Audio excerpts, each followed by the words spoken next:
Hello everybody, this is my Mod 1 for EDL 850 of School of Law. My name is Luke Reardon. It's good to meet you all. This is my second class out of Fort Hays. I'm excited to get started. A little bit about myself here. There we go. A little bit about myself.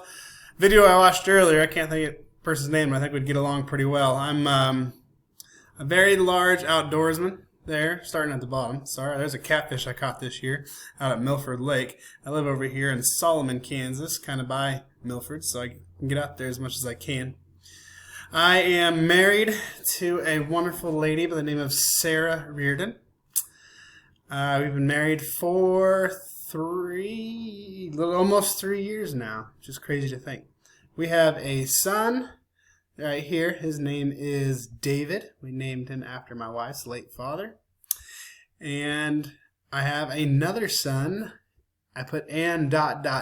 simply because she is due in January and we are still fighting over names. So I would assume the name ends up being whatever the heck she wants. So like I said, I work here in Solomon, Kansas. It's USD 393. I am a 5-8 grade social studies teacher. Small school, you kind of do everything. I started off as a 5-6 social studies teacher, then moved into 7-8 English, and then went last year back to 6th through 8th grade social studies, and now this year I'm doing 5 through 8 social studies. So a lot of change. I'm excited to at least have some familiarity from last year into this year, but it should go a little smoother. Well, I say smooth, but then we have this wonderful COVID thing going on. So I coach middle school football, middle school basketball, and I coach middle school and high school track. This is just bragging a little bit here. Last year we won. We got first in our tournament up in Canton Galva, our league tournament last year in basketball, and we also won league in football last year. Not saying I have anything to do with it, but it's pretty great. I also started a swing dancing club. I felt it was necessary to put that in there since Fort Hays. I've been up there quite a bit, and there's a lot of good dancing places to get to. So anyway, enough about me. This is my break. So public school support. Who gives public schools support? At a local level, state establishes districts. So the districts will appoint or elect school board members. I know for a fact myself, I don't know where Hays is at, but myself in Dixon County, I am in District 6. So that we will elect or appoint school board members. 96% are elected by popular vote. I know that ours are elected, so I'm going to lean more towards that in my speech or in my presentation. I think it's a good thing that they're elected. In other words, superintendents or whoever else could appoint people that would just do exactly what they wanted. So at a financial level, school districts raise almost half of the funding available to the district. This is raised through property and sales taxes on homes and businesses. Public school support from a state level. They provide basic provisions for education. State governments generally delegates a lot of authority to the individual district. Establishes standards for individual curriculum. We'll get into this later, but one thing I do like about that delegating power is the fact that we know our individual needs more than the state does. I'm sure that the majority of you would agree with that, but we'll talk about that later. State funding provides slightly less than half of the budget, so slightly less from the district and the other half from the state. Also from income and sales taxes on businesses and homes. And I thought this was pretty cool about the state-run lotteries. And that's something I did not know, and I actually thought that was a pretty cool deal. But I did understand that this replaces funding. It doesn't supplement it. So it just takes the place of some of the income and sales tax, but it does not provide extra, if that makes sense. Public school support from a federal level, from my understanding, it was, from a lot of these articles that we read, it was anywhere from 6 to 10. I also read somewhere from a third source, 12% of school funding usually comes from the federal government, but does come with stipulations that states must follow to receive funding. A good example of that we read about was the No Child Left Behind Act. People can adopt it or not. If they choose not to adopt it, they just simply will not get that funding. But unfortunately, in these days, the school system is not absent of businesses and families and the world that we live in, where everything has to do with money, which is unfortunate. But so federal governments can pass legislation, and it is up to the state to follow in order to receive funding. Yes, like I just talked about. The U.S. Department of Education collects data on public schools and suggests changes based on performances and outcomes. Just kind of looks at the education system as a whole, trying to keep up with other foreign states and things of that nature. So public schools support the federal level, like just going off of what we just went off of, sorry.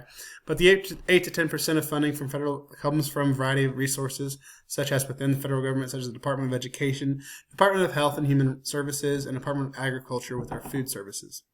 I threw this mission statement. Anybody in here that is, I apologize. Anybody in here that has taken intro to this course, we learned all about mission and vision statements, so I did enjoy reading this mission statement and critiquing it. But to promote student achievement and preparation for global competitiveness by fostering educational excellence and ensuring equal access. I did think that was a well-written mission statement, and it just kind of throws out that broad overview for what the federal government looks at education as and what it tries to keep us and keep us due and up to date. So who is in charge? Who is in charge of running these things? Right now, the Department of Education Director, it is a paid position, and this is a appointed position. I didn't throw that in there, but it is an appointed position by our president, and he appointed Betsy DeVos. We also, Congress representatives, are also paid. They are elected. And right now, I believe in Kansas, our Republican representatives are Steve Watkins and Roger Marshall, and our Democratic are Sheriff Davis and Ron Estes. What are they responsible for? They're responsible for equality, funding, support educational research, and continual improvement plans for state and local education. The equality part there, big thing that they're in charge of that we got out of that Barron article was trying to level the playing field for low income and high income people and places throughout the United States that are not as well off as they can be, or within the state that are in those lower income communities. At the state level, so state level, State Board of Education is Dina Horst, and that I put Dina Horst simply because I am in District 6, being in Dickinson County here in Solomon. Our Commissioner of Education is Dr. Randy Watson. He is paid. And our state governor is Laura Kelly, and she is obviously paid and elected as well. So what do? They create and enforce standards, addresses areas and needs, criteria for school teaching licensure. So yes, that is what they do, and they get a lot of their information, and they have to turn a lot of their information to the federal level for them to evaluate us. That also stipulates some of the funding that we may or may not receive. At the local level, the individual school board, I did not include these names out of respect. First off, these are mostly volunteers throughout the community. They're unpaid, and they are elected here. Our superintendent, he is paid and he is appointed, and he is the CEO for the district. Now, I am very fortunate, especially with this COVID thing happening. Our board and our superintendent did our leadership, our admin as a whole, did a fantastic job once this stuff hit, and we feel a lot more prepared coming into this year because of what they did last year. Towards the end of the year, they did a fantastic job of leading us into darkness, if you will, and we have a lot of this stuff established in a very short amount of time last year that we were able to carry over into this year. So we're only going to be able to intensify that, and which does make things a lot easier.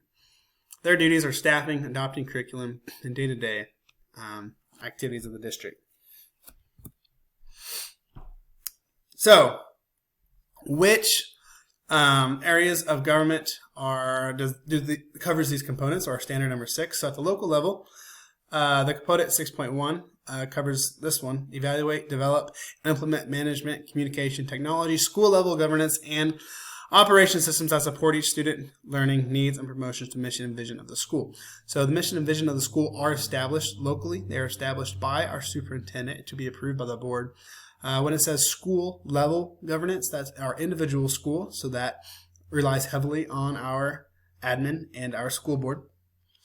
Communication, obviously, another great thing. I can't speak highly enough of our school board and our superintendent, but they kept not only us but the teachers and the parents so well informed last year that we didn't have a ton of questions, and we didn't feel like we were just walking on coals, not really knowing what we were doing half the time.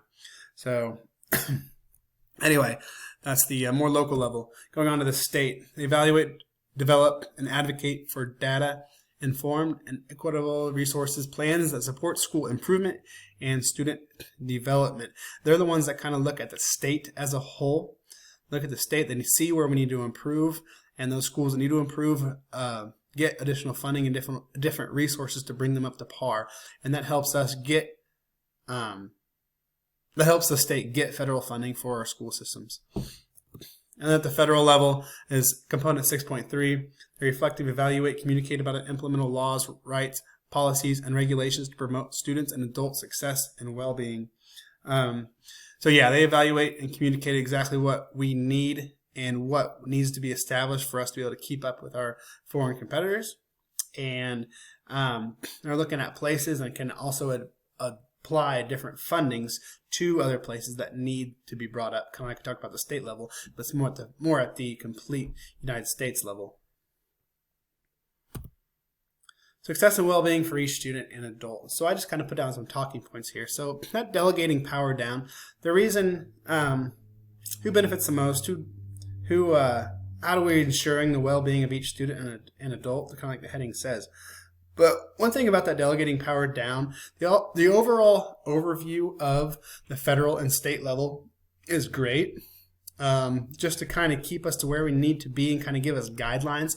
But as far as that delegating power, I'm going to say that too many times, but a lot of the power goes down to superintendents, to the school board, and to the upper admin and just people of community, which is good because we know what our community needs most off. You look at that word well-being can go far beyond school. Well-being, I mean, they need to be brought up in math, they need to be brought up in this, but we know in order for what kids need to have and able to learn is their needs met outside of the school. So we know what they need.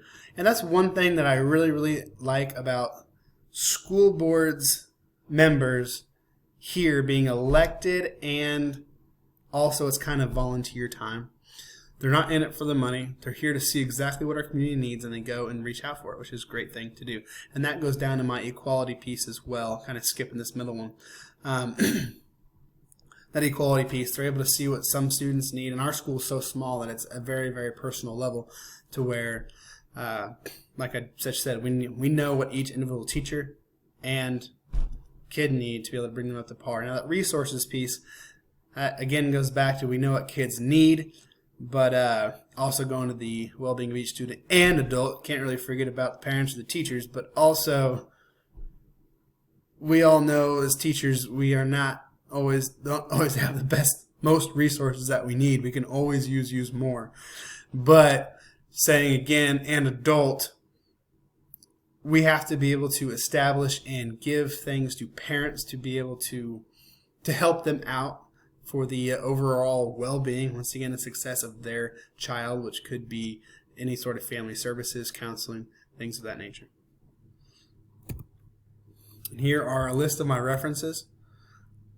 I am excited to get back into it. I'm just going to add a lot, but that's okay. Hey, yep, again, my name is Luke Reardon, and I am excited to get back into this, and I hope to, can't wait to go through all this class with you guys.